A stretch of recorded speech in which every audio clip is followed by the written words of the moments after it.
So everything in this video is just an assumption, okay? It's not founded on any truth whatsoever.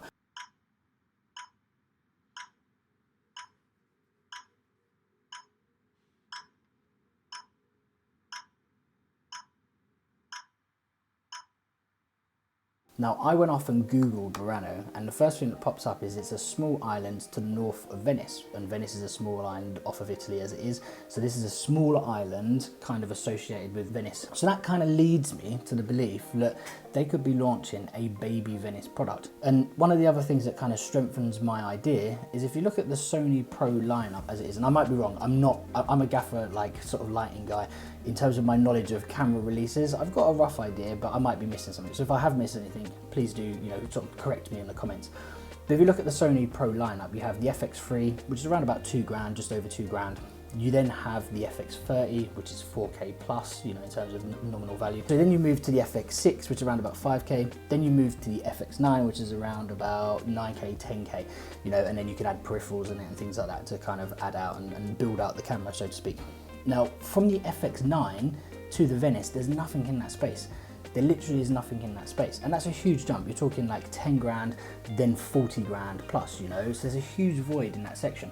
And in that section, in terms of cinema cameras, there are a lot of products at that price point that Sony can't compete with.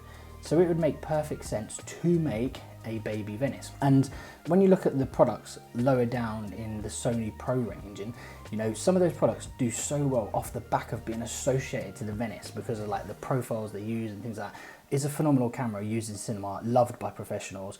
And if you can take a little bit of that learning and sprinkle a little bit on a camera that's like worth 2 grand, people are going to jump on that all day long.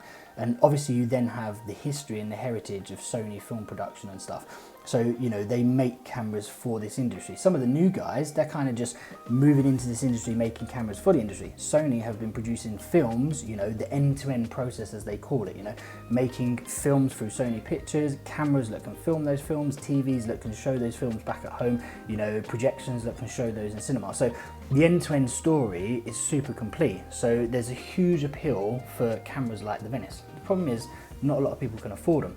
If you could make a product that sat nicely between that kind of like 15 to 25K range, 15 to 30K range, that was a Baby Venice or a Burano, so to speak, with all of the hallmarks that the Venice had, maybe a few things stripped away from it, because obviously you wouldn't want to make it exactly the same as the Venice because you then cannibalize the Venice market.